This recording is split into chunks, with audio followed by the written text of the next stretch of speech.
You weren't born insecure. Someone taught you to be that way. And Michel Foucault spent decades unearthing exactly who these invisible teachers were and how they transformed your mind into a prison that you yourself guard. What he discovered is so disturbing that it will make you question every thought you've ever had about yourself, every behavioral pattern you believed was natural, every insecurity you imagined was your personal failure. Because the truth is this: you were trained to police yourself, to judge yourself, to feel inadequate. And the mechanisms of this training are so subtle, so pervasive, that you don't even realize you're participating in your own oppression. Foucault discovered something that power institutions don't want you to know, that insecurity is not a character flaw. It's not weakness. It's not something wrong with you. It's a manufactured product. It's a control technology, and it was implanted in you so early, so systematically, that you believe it's simply who you are. But it's not. You were constructed, and if you were constructed,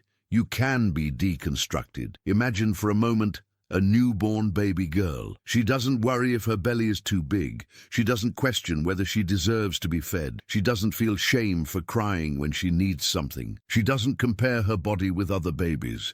She doesn't wonder if she's being good enough. This small, perfect creature exists without any insecurity. So what happens? How does this same person, years later, wake up every day feeling inadequate, ugly, stupid, fat, too thin, too tall, too short, too loud, too quiet, too intense, too invisible? Foucault would say this transformation is not accidental. It's the result of a process he called discipline, a set of practices, discourses, and institutions that literally manufacture who you are, that shape your body, your mind, your desires, that teach you to see yourself through eyes that were never yours. And the most brilliant part, the most insidious part of this system is that it makes you believe all of this came from within, that your insecurities are your personal problems, not symptoms of a system designed to keep you small. Have you ever noticed how you spend more time worrying about your appearance than living your life? How you can be in an important situation,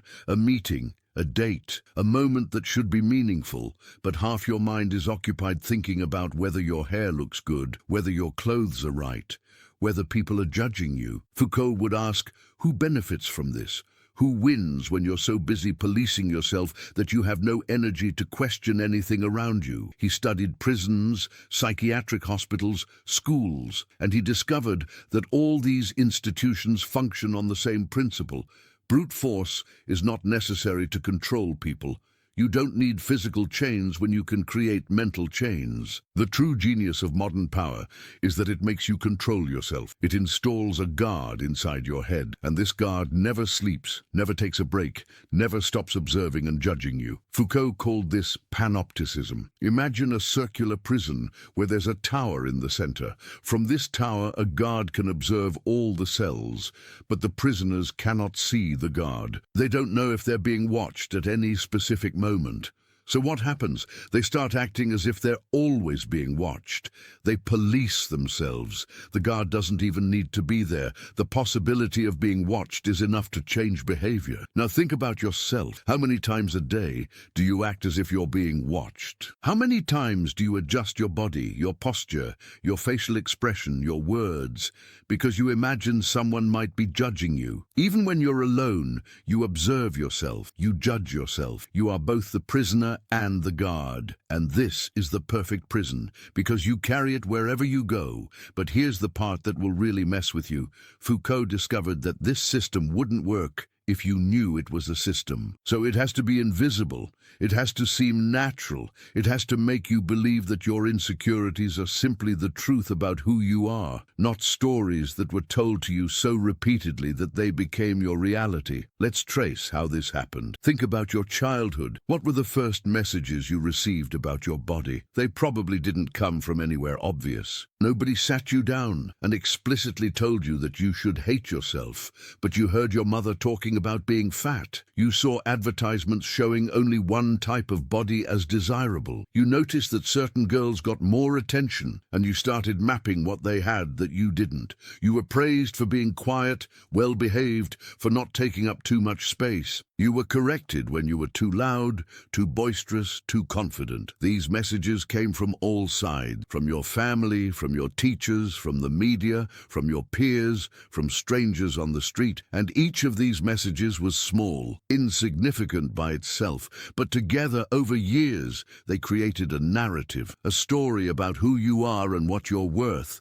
And this story became so familiar that you stopped noticing it was a story. You started believing it was reality. Foucault studied how societies define what is normal, and once normal is defined, anything outside of it becomes abnormal, deviant, problematic. But here's the trick. Normal is not natural. It's constructed, it's decided.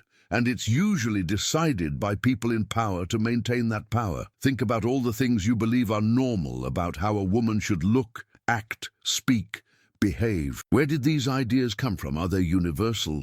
Are they eternal? Or are they specific to a time, a place, a culture that had an interest in keeping women a certain way? You were taught that your value comes from your appearance, that your purpose is to be looked at, that your intelligence is less important than your beauty, that your anger is ugly, that your ambitions are inappropriate, that your body exists for the pleasure and judgment of others. These are not universal truths. They are tools of control, and they work perfectly because you internalize the controller. Foucault showed that power is not just something imposed from the top down. It's not just the king, the president, the boss. Power circulates, it moves through all relationships, and you participate in it. Every time you judge another woman for her weight, you're participating in the system that judges you. Every time you apologize for taking up space, you're reinforcing the idea that you don't deserve space. Every time you diminish yourself to make another person feel comfortable, you're teaching the world that you should be small. And here's the hardest part to swallow. You're not just a victim of this system, you're also its perpetuator. Because the system is so efficient that it turns everyone into guards. You guard yourself, and you guard others. And together, we all keep the prison running perfectly without needing external guard. But Foucault wasn't just interested in exposing the problem. He was interested in something he called resistance. Because if power is everywhere, then resistance is too. If you were constructed by these discourses and practices, you can deconstruct yourself. You can reconstruct yourself. You can refuse the narrative that was given to you and create a new one. But this requires something radical. It requires that you stop accepting your insecurities as personal truths and start seeing them as products of a system. It requires that you question every thought you have about yourself and ask, where did this come from? Who put this idea in my head? Who does it serve for me to believe this? What would I gain if I stopped believing it? Think of a specific insecurity you have, maybe about your body, maybe about your intelligence, maybe about your worth. Now trace it back. When was the first time you felt this? What happened? What was said? Who was there? And then keep tracing. How many times since then has this message been reinforced by magazines, by movies, by casual comments, by silent comparisons? You start to see that this insecurity didn't spontaneously sprout from within you. It was planted and it was watered repeatedly. Foucault would say that the first step to freedom is to see the prison. You can't escape what you don't recognize as a prison. So while you believe your insecurities are just your personality, just who you are, you're trapped. But the moment you see that they were placed there, that they were constructed, that they serve a purpose that is not your benefit, you have a choice. You can continue participating in the system, or you can start dismantling it. Here's a concrete example. You wake up in the morning and look in the mirror. Immediately, a flood of judgments. Your skin, your hair, your body. Every imperfection is catalogued, every deviation from the ideal is noted, and you feel that familiar wave of dissatisfaction, of not being enough. This seems so automatic, so natural, that you don't even question it. But Foucault would ask, who is doing the judging? You, or the thousands of images you've absorbed since childhood about how a woman should look? You, or the beauty industry that profits billions by making you feel inadequate? You, or the patriarchal system that needs women to be so busy hating their bodies that they have no energy to challenge power? The truth is that the voice in your head that criticizes you is not yours. You just believe it is. This voice was installed, it was programmed, and it's there to keep you in line, to ensure that you spend your time, your energy, your money trying to fix problems that never existed, except as constructions of a system that needs you to feel broken. Now imagine if you turned off that voice, not suppressed it, not fought against it, but simply recognized that it's not yours and refused to listen. What would happen? Who would you be without this constant narration of inadequacy? How much mental space would you have? What kind of life could you create if you weren't so busy hating yourself? Foucault studied what he called technologies of the self. These are the practices through which we become who we are. It's not that there's a true and essential self in there waiting to be discovered. It's that the self is something you do. It's something you practice, and these practices were taught to you. You learned to look at yourself in certain ways, to evaluate yourself according to certain standards, to modify yourself to meet certain expectations. But if these practices were learned, other practices can be learned. You can learn to look at yourself with curiosity instead of judgment. You can learn to evaluate yourself according to standards you actually value, not those that were imposed on you. You can learn to modify yourself in ways that serve your growth, not someone else's conformity. But this requires conscious work. It requires that you unlearn decades of conditioning, and that's not easy, because the whole system is set up to pull you back. Think about how you feel when you decide to stop caring about others' opinions. At first, there's this exciting sense of freedom. You wear what you want, you say what you think, you take up space without apologizing. But then what happens? Someone makes a comment. Someone looks at you a certain way, and that old familiar voice returns, telling you that you're being too much, that you're calling too much attention to yourself, that you should calm down, fit in, be normal, and suddenly you're back in the box. Foucault would say this is expected. The system has antibodies. It has ways of reabsorbing resistance, of normalizing the abnormal, of making you doubt your own freedom. That's why resistance cannot be a single act. It has to be a constant practice. You have to keep reminding yourself that the voices judging you are not the truth. They are echoes of a system that needs you to be small. And here's something crucial. You can't do this alone, because the system works by isolating you, making you think your insecurities are unique, that only you feel this way, that everyone else has it all figured out except you. But that's a lie.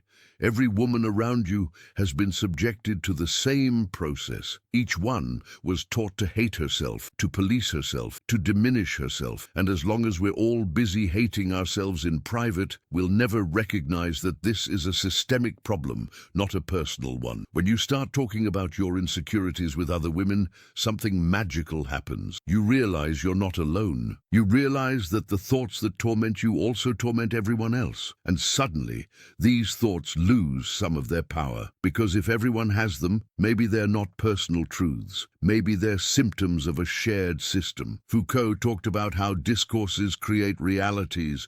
The way we talk about things shapes how we experience them. So if you always talk about yourself in terms of failures, of not being enough, of needing improvement, you create a reality where that's true. But if you change the discourse, if you start talking about yourself in terms of growth, of possibilities, of strength, you create a different reality. But beware, because the system is clever, it can co-opt even resistance. Have you noticed how feminist empowerment discourse has been absorbed by capitalism? How now you can buy your way to liberation. Buy this product and you'll feel confident. Buy this course and you'll become powerful. Buy these clothes and you'll be free. But this is not freedom. It's just a new form of control. It's the system telling you that the problem is still in you, that you still need to be fixed. Only now you can fix it by buying the right thing. True liberation, Foucault would suggest, doesn't come from products or programs. It comes from a fundamental shift in how you relate to yourself. It comes from refusing the whole game, from stopping to accept that you need to be fixed in the first place, from recognizing that you were never broken. You were just taught to believe you were. Think about what would happen if all women suddenly stopped hating themselves. If all of you woke up tomorrow and decided that your bodies are fine as they are, that your intelligence is enough, that your worth is non-negotiable, that you don't need anyone's approval, what would happen to the entire industry built on your insecurity? What would happen to the power systems that depend on you being too small, too quiet, too busy hating yourself to challenge them? That's why your insecurity is not just personal. It's political, it's purposeful, it's a tool. And as long as you carry it, you're serving a system that doesn't serve you. Foucault didn't offer easy solution. He didn't believe in total liberation, in completely escaping power, because power is everywhere. You can't get outside of it, but you can move through it differently. You can recognize how it operates. You can refuse certain forms of it. You can create spaces of resistance, even if temporary, even if partial. So what do you do with this information? How do you live, knowing that your insecurities were manufactured, that you were trained to be your own jailer, that the system depends on you remaining small? You start small. You start noticing. When that voice of self-judgment appears, you pause. You ask, where did this come from? Is this really my thought, or is it an echo of something I was taught? And then you make a conscious choice. You can listen or not. You can act on it or not. You have more power than you think. You stop comparing yourself, because comparison is one of the main technologies of insecurity. The system needs you to always be measuring yourself against others, always falling short, always feeling you're not enough. But what if you simply stopped? What if you recognized that each person was constructed differently by different circumstances, and that comparison is literally impossible, not just unproductive? You examine your practices. How do you spend your time?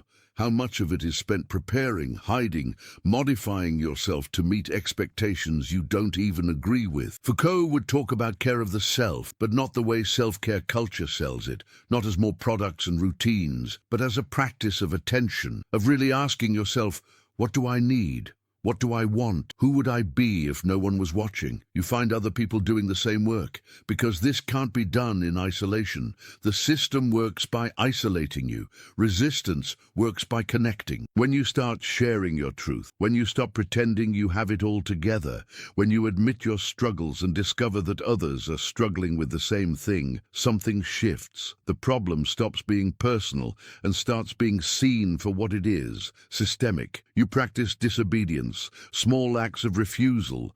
You wear what you want, even if it's not fashionable. You speak, even if your voice trembles. You take up space, even if you were taught to shrink. You eat what your body asks for, without calculating calories. You skip the beauty rituals that only serve the male gaze. You say no, without explaining. Each small act is a crack in the system, but you also have compassion, because unlearning decades of conditioning doesn't happen overnight.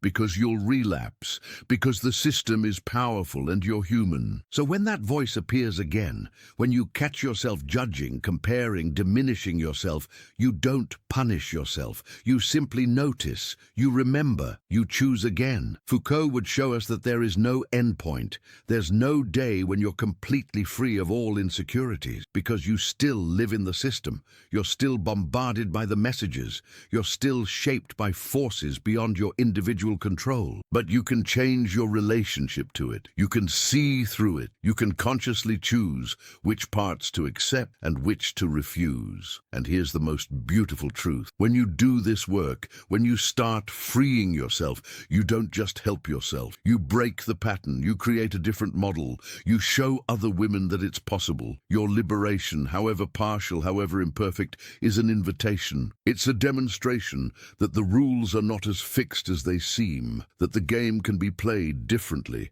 or not played at all. If you're watching this and something inside you is stirring, if something is recognizing the truth of these words, subscribe to this channel, because here we explore ideas that challenge what you think you know about yourself, about the world, about reality. We don't offer easy answers or cheap comfort. We offer tools to see more clearly, And once you start seeing, you can no longer not see.